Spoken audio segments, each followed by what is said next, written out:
আসসালামু আলাইকুম। আজকের ভিডিওটা সালাম দিয়ে শুরু করার নির্দিষ্ট একটা রিজন আছে। আপনারা জানেন দেবদুলাল চৌধুরী, আমরা যাকে দাদা বলি, যাকে আপনারা দেব চৌধুরী নামে চেনেন, তিনি ইসলাম ধর্ম গ্রহণ করেছেন। দুপুর থেকে আমার কাছে একের পর এক ফোন এসেছে, যেহেতু আমি ফেসবুকে আমার আইডিতে একটা ছবি আপলোড করেছিলাম এবং অন্যান্য মাধ্যম থেকে ওই খবরটা ছড়িয়ে পড়ে যে জনপ্রিয় ক্রীড়া সাংবাদিক দেব চৌধুরী ইসলাম ধর্ম গ্রহণ করেছে। ঘটনা কতটুকু সত্যি এতক্ষণে হয়তো আপনি জেনে গেছেন। দেশের জাতীয় দৈনিক থেকে শুরু করে অন্যান্য অনেক মিডিয়াতে নিউজ হয়েছে, খবর হয়েছে এবং অনেকেই নিশ্চিত করেছেন দাদা অর্থাৎ দেব চৌধুরী তিনি ইসলাম ধর্ম গ্রহণ করেছেন।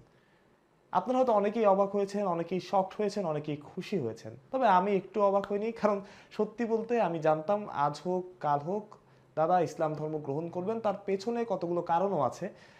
দাদা গত 2 দিন আগে আমাকে ফোন দিয়েছিল অন্য একটা কারণে। তারপরে ফোন রাখার পরে তিনি আমাকে হোয়াটসঅ্যাপে একটা মেসেজ দেন। মেসেজে তিনি বলেন যে আপনাকে একটা ঘটনা বলবো বা একটা খবর আপনি জানবেন কিছুদিনের মধ্যে, যে খবরটা শুনলে আপনি খুশি হবেন, কিন্তু আমি আপনাকে খবরটা বলছি না। তখন আমি রিপ্লাই করেছিলাম, দাদা আমি জানি আপনি কি বলবেন এবং আলহামদুলিল্লাহ আমি খুবই খুশি।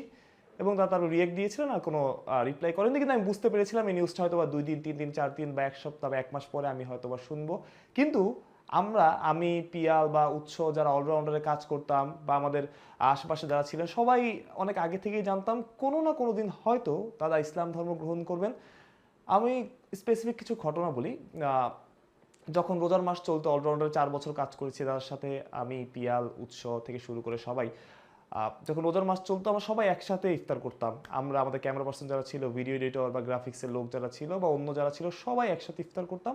তো দাদাও সেখানে থাকতেন প্রায় রেগুলার সব সময়, এবং দাদা আমাদের সাথে প্রতিদিন ইফতার করতেন। এবং আহ, আমরা যখন মোনাজাত করতাম, দাদা তখন মোনাজাত করতেন, হাত তুলতেন। দাদা কি বলতো সেটা তো আমরা জানি না, বাট হাত তুলতেন। এবং রোজার দিনগুলোতে দাদা আমাদের সামনে তো দূরের কথা, অফিসে এসে বেশিরভাগ সময়ই খেতেন না। এবং একদিন জিজ্ঞেস করেছিলাম, আহ, আমি বা পিয়াল বা কেউ একজন, আমার যতটুকু মনে পড়ে, যে দাদা আপনি খাবেন না? দুপুর হয়ে গেছে, তখন 3টা 4টা বেজে গেছে, আমরা তো রোজা, আপনি তো কিন্তু দাদা তখন বলেছিল যে না, রোজা চলতেছে তো।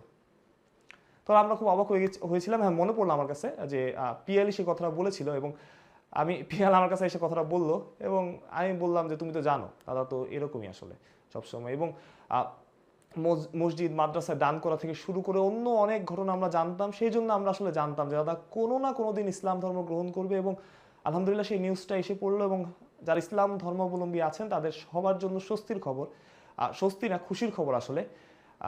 যে কেউ আসলে ইসলাম ধর্ম গ্রহণ করলে তাদের ভালো লাগে, আর এমন পপুলার কেউ যখন গ্রহণ করে সেটা আসলে আরও ভালো লাগার ব্যাপার।